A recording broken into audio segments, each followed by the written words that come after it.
Hello everyone. Thanks for coming. Is the sound okay? Can you hear me? Yeah. Okay, thank you.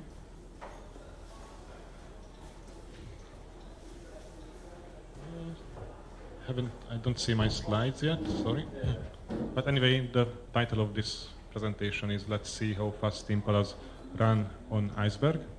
So this will be a performance focused talk, and I will give you insights about what kind of optimizations we are doing, especially for Apache Iceberg tables.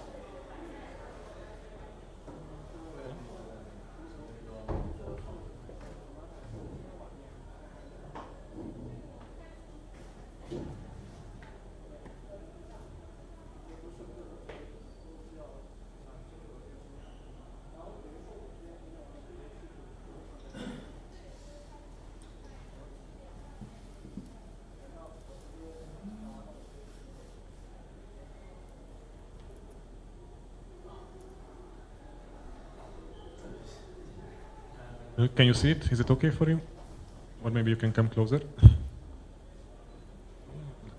try the clicker. Okay, it moves. Okay, so I will give you a quick introduction to both to Apache Impala and Apache Iceberg. Very quick introductions because there are multiple sessions of both of Impala and Iceberg. Okay, so Apache Impala is a distributed and massively parallel database storage system. Basically, you can give it SQL queries, and it spreads the query execution to many nodes. And Apache Iceberg is a so-called table format. It is a new generation table format, so it has lots of advanced functionalities. It is designed to handle huge data sets, especially on object stores, but you can still store Iceberg tables on, for example, the Hadoop file system. Okay, let's take a look at the architecture of Apache Impala. As I mentioned, you can give a SQL query to Apache Impala. And first of all, there are multiple components in Apache Impala. Some components are called coordinators, some are called executors, and there is this catalog D component. As I mentioned, Impala is highly distributed, so you can deploy these components to many machines, potentially hundreds of machines. Okay, so imagine that you have already deployed Impala, and you gave a SQL query to a coordinator, then it will start parsing and analyzing that SQL query, like select star from table T1 and so on. And to fetch the metadata of the tables, like what is the schema of the table, and where is the table located in the distributed system, is fetched from the catalog D component. Okay, and after all metadata is fetched and the query is analyzed and planned, Impala schedules the query execution to many executors. So Impala will give fragments, so-called query fragments, to the executors, and the executors will execute these fragments. The executors are written in C++ for high performance. And once they finished the execution of the fragments, they will give the results back to the coordinator. Then the coordinator gives the results back to the client. Okay, so you can imagine like that. You have a select query, like select from tables, and you are doing a join between the tables, like joining the table based on the ID column, like a1.id equals to a2.id. And you're also doing some group by on top of the joined results.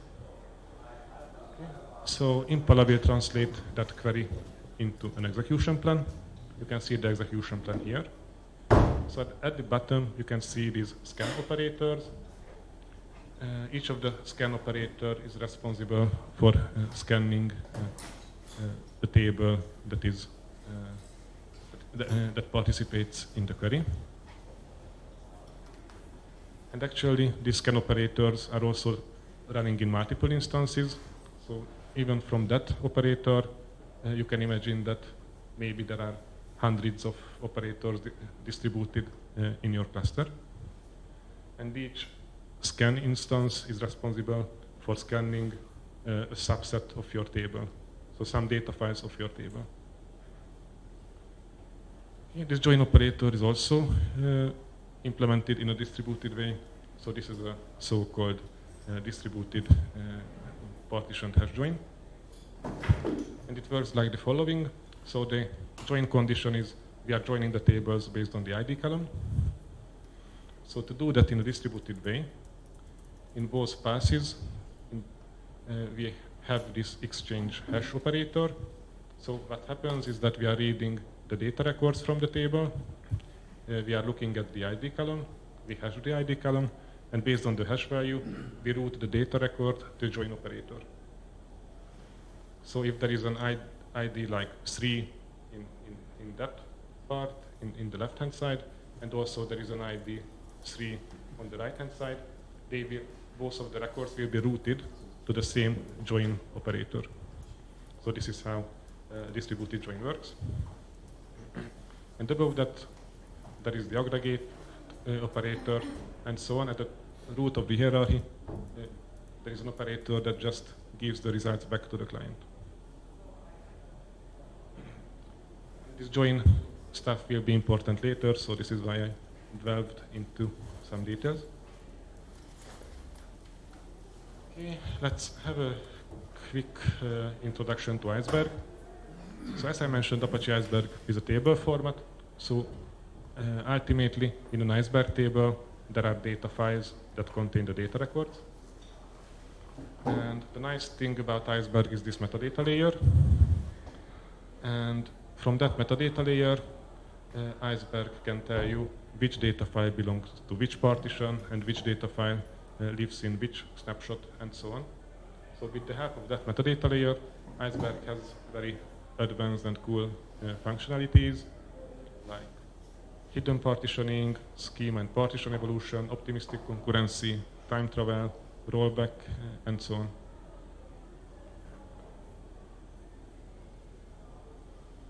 Okay, let's see how Iceberg handles row-level modifications like deletes. So, for example, we issue this delete statement. We want to delete every record where ID is 5. So there are two main ways of doing that. The first one is the so-called copy on write.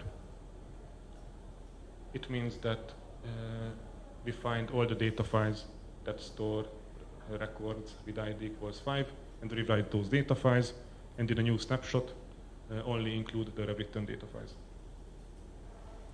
This has high write amplification, so these are very expensive to write, but when you are reading a table, you basically have no overhead because you are just reading data files, data records.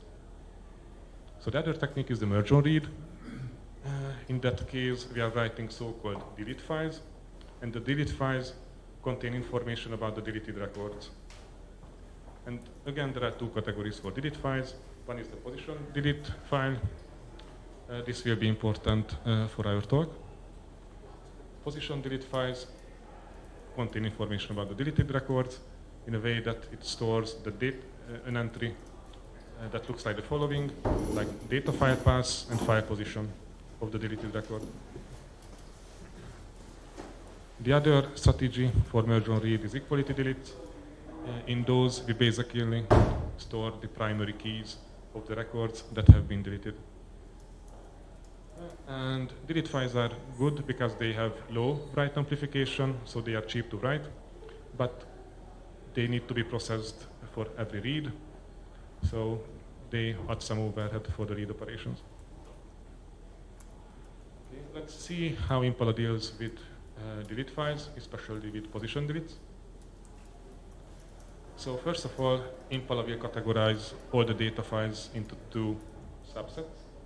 Data files without any delete files, so these don't need any further processing. We are creating a scan operator for them, and we feed a union all operator with its results. The other category is the data files with delete files, so they need to be processed. They contain records that have been deleted. So we are creating a scan operator for those. And we are creating another scan operator for the delete files that contain the delete records. And what we want here is we want to do a set subtract operation. So basically, from that set, we want to subtract this set.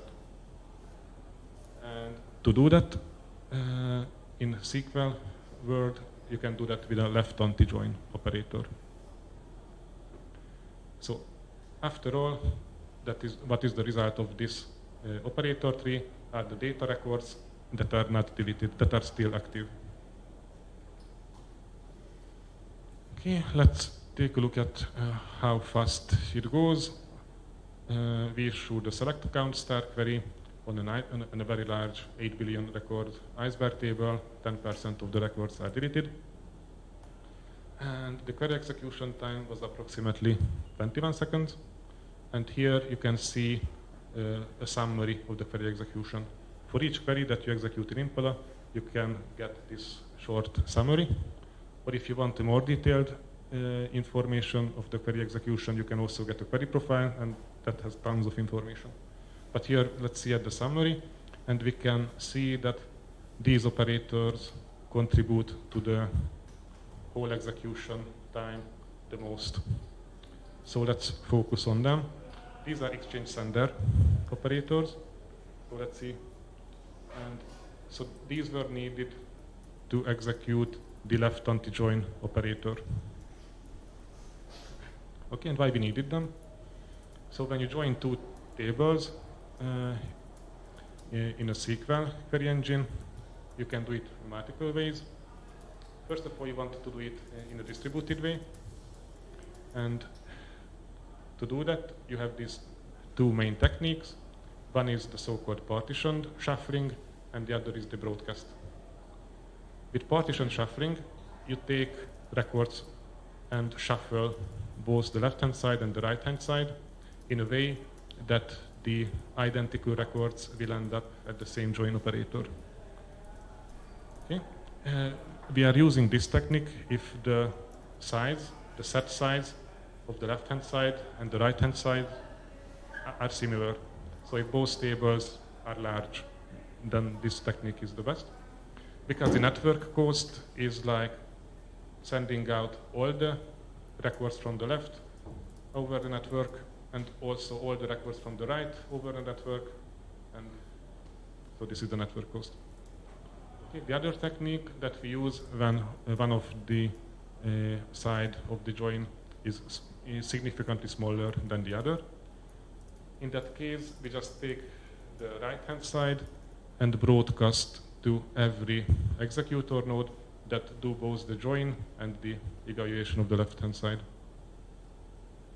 So what's good in that is that the left-hand side don't need to be shuffled over the network.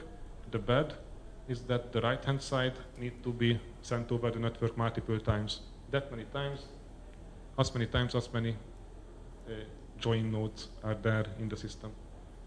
So the network host is right, rows at right scan times join nodes. Okay. But with position delete records, we can do much better. Okay, and why can we do that? Position delete records store the data file and the file position. Okay. And this is something that we can use because when Impala schedules the execution of the query fragments, we can store the information where the data files are scanned. So we have a mapping from data files to executors. And if we deliver that mapping to the exchange sender, then each position delete record can be routed exactly to the executor where it is needed. And the network cost of that is basically just the right side of the join. Let's see that in action. Okay, so executing the same query again. At the top we see the calculations, like the network cost for this so-called directed distribution mode is around 800 million records. And both broadcast and partitioned, the network cost is in the billions, like 33 billions and almost 10 billions. Okay, let's do actual measurements, and we see that the whole query execution went down from 21 seconds to 12 seconds. So this was a big increase. Okay, and also the left-hand side didn't have to be transferred over the network, so that operator is gone. And also the right side operator executed faster. So in overall, it was a big win. Okay, let's talk about further optimization techniques that we use. And actually, these optimizations dropped out from the so-called 1 trillion row challenge. What is the 1 trillion row challenge? You have a table that has a very simple schema, like two columns, a station column and a measure column. And you need to have 1 trillion records in that table. And after you loaded that many records, you need to execute this simple select from, group by, order by query. Okay, let's see how Impala performs. You can see the results with 10 executors, 40 executors, and 64 executors. And it can be seen that Impala scales nicely. So the more executors you have, Impala becomes faster. But let's see how Impala performs if you have position deletes in your table. And to do that, we extended the original challenge. So we were able to delete from this table in a meaningful way. So we added these two extra columns, and with these two columns, it also became a bit more realistic. So we have a timestamp column of the measurement, and we also have a sensor type column. We also partitioned our table with the help of Iceberg partition transformations like day, truncate, and bucket. Bucket is basically hash partitioning. And also executed 3 large deletes and 3 large updates with the merge on read technique. And yeah, so the merge on read technique means we were writing position delete records. Actually, we almost wrote 70 billion position delete records, and 36% of the data files were affected by the deletes. Let's see how our original select group by, order by query performs with 70 billions. It didn't perform too well. So compared to the case when we had no deletes, the execution time is almost 3 times larger. And if we look at the query summary again, we can identify the operators that contribute most to the execution time. And actually, this build operator was the most offender. So this almost consumed like 5 minutes. And let's see what it does. Okay, to execute a join, we always have some kind of build operator. And the role of the build operator is that it pulls the data, the information from the right side, and store the information in a data structure that can be efficiently used by the join operator. So until the build is finished, so while the build is running, the join and scan is blocked. So any improvement we can do here is crucial to the whole query execution time. And for Iceberg position delete, it basically creates the following hash map from each data file. So it creates a hash map from data file to an ordered vector of file positions. And building that takes a huge amount of time. Okay, scan operator, I'm just going over it quickly. It is not too interesting right now.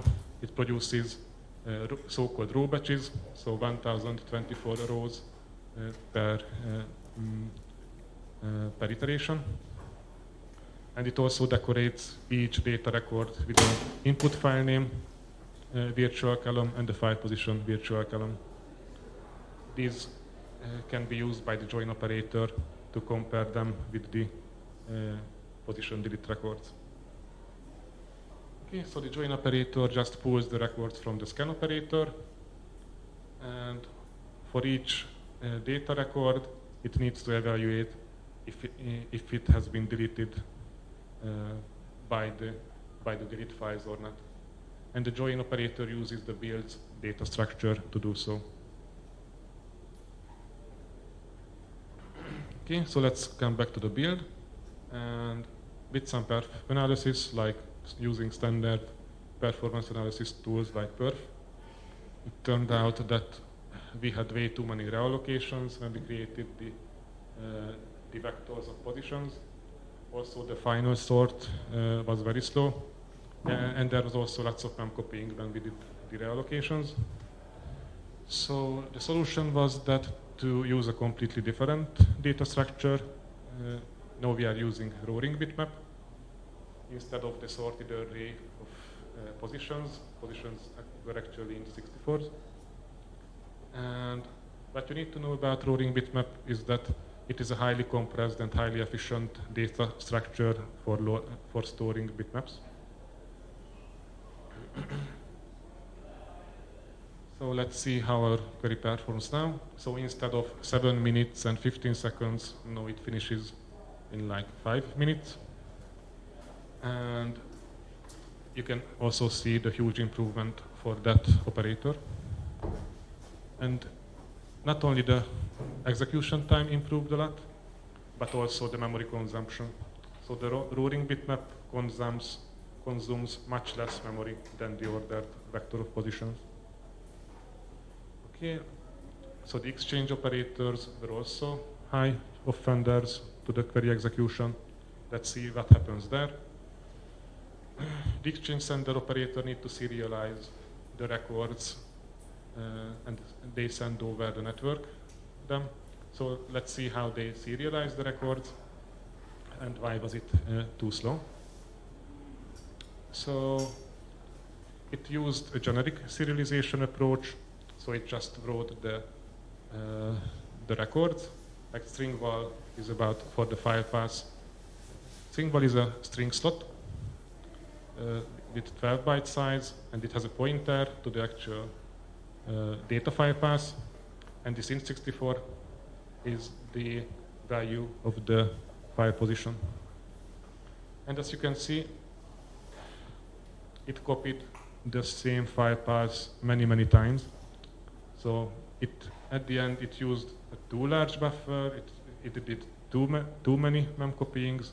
So it was very wasteful.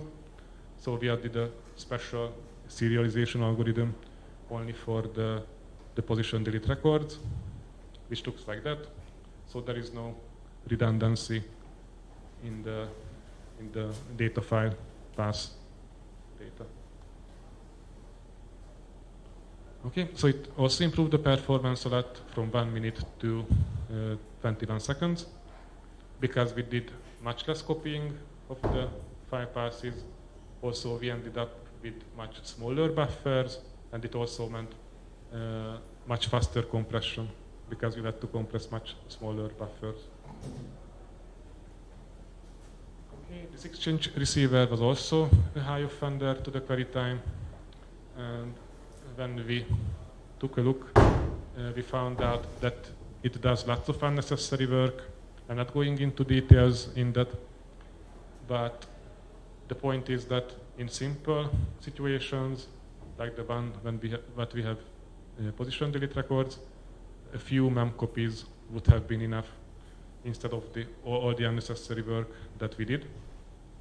And it also, so at the end, it improved the execution time by a good margin.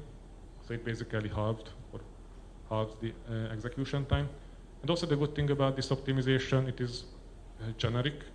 So it applies to all exchange receivers, not only to the exchange receivers that receive Iceberg position deletes, but to any other receiver. So it is a generic optimization. Okay, so currently the situation is that our query now executes in 4 minutes. You can see all the improvements per operator. And now the slowness is like 1.5x. And this is the current state, this is the current situation.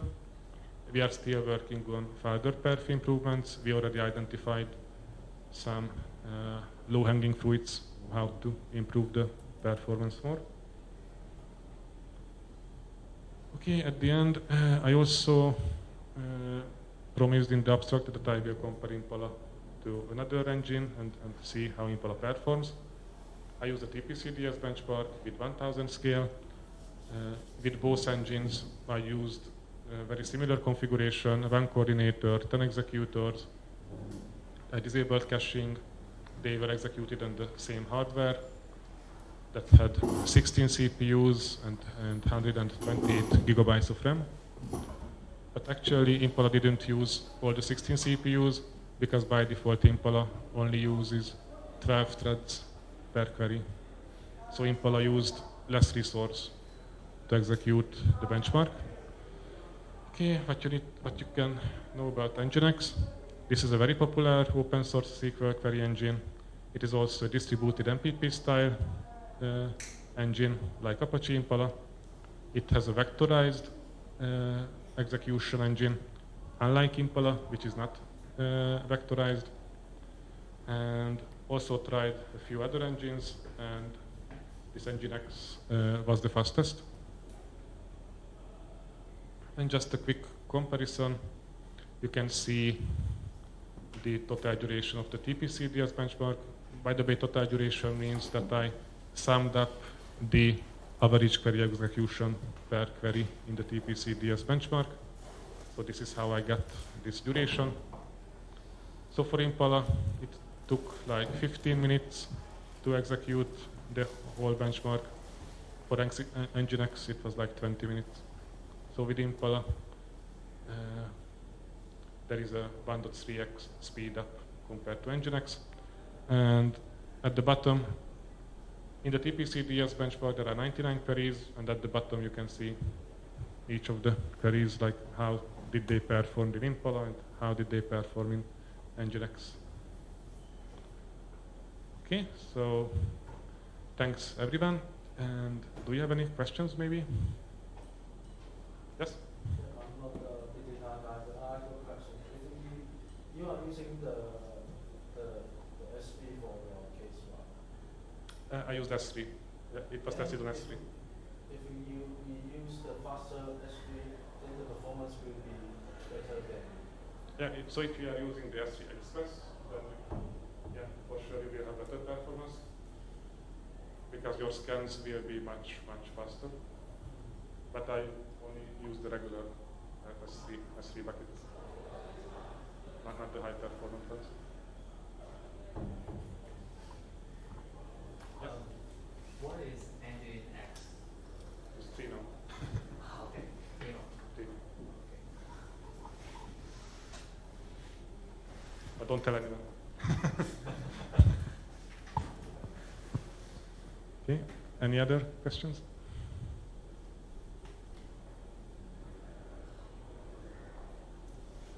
Okay, if no, then thank you for your time.